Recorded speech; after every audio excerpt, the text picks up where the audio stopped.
Hey y'all, what it is, bitch. So I'm gonna be open and honest in this video about my daddy issues.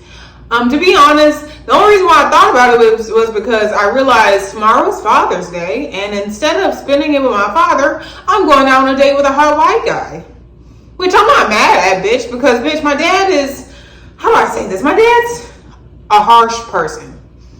He doesn't practice what he preaches when he's up in the pulpit preaching. I remember as a child being called nappy-headed, a niglet, I hope your skin gets lighter, saying I look like a boy because, when I was growing up, I had short little afro. He would tell me I look like a little boy. And then the moment I started wearing wigs, I remember as a teenager, he's like, oh, you trying to be a hoe? My dad has always been super critical of me, even on my weight.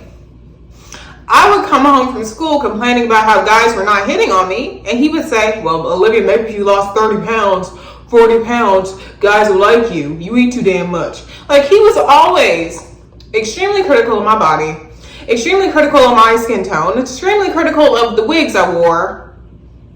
My short hair, my short afro was not pretty enough. It makes me sad. It really does. And with my mental health issues, most of y'all know I suffer from panic attacks. And I suffered from panic attacks as a child.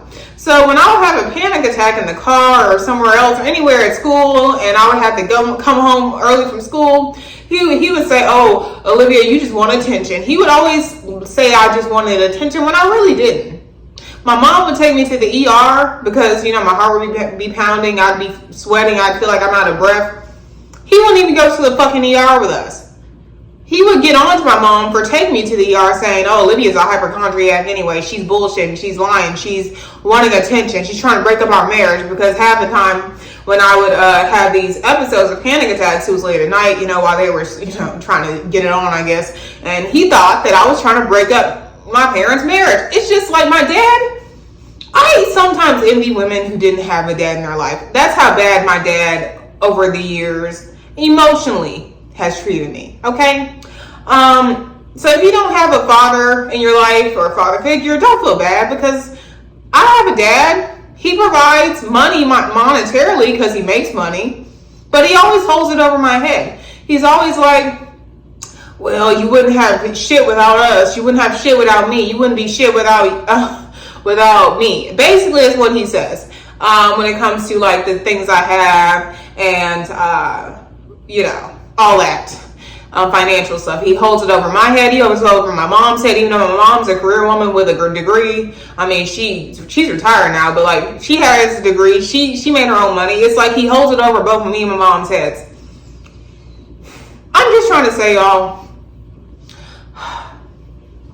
I'm not divested for a trend. I'm not divested because I hate the fact that I'm dark skinned. I just want to have light skinned babies. This is deep. I've always had daddy issues that I've ignored because my dad did provide. And I realized in my dating life that I've attracted men who throw money at me but still treat me like shit.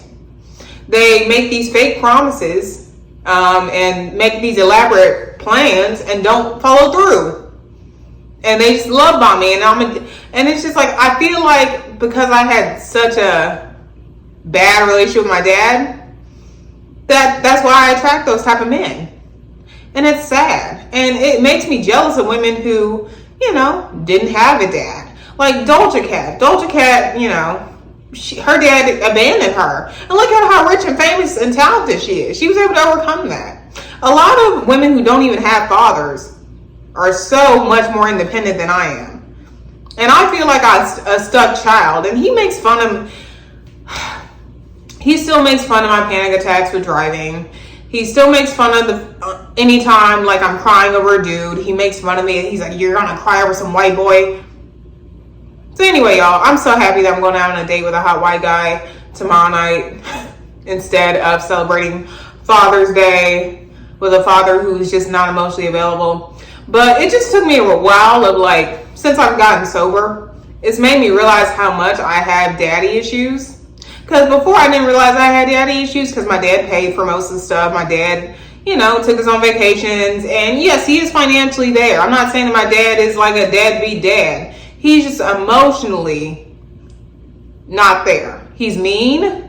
He only likes to talk to me if it's something I can do for him, like make him a sandwich, and like very misogynistic. I can count on my hands how many times I can remember him saying I love you to me. So if you're a woman watching my video and you don't have a dad, don't feel bad. Like, don't feel bad. I sometimes get jealous of y'all, okay? Having a black dad is hard, and I feel like I have another sibling that's lighter than me, and he treats my other sibling better, but that's a whole nother story. But yeah, I have daddy issues, and I didn't realize it until just recently, and I don't feel guilty at all going out on a date with a hot white guy to get some sushi. Anyway, y'all, comment below if you guys really think I have daddy issues, and if you agree with me as to why this is why I attract certain men that I attract. And yeah, stay away from niggas. Bye, y'all.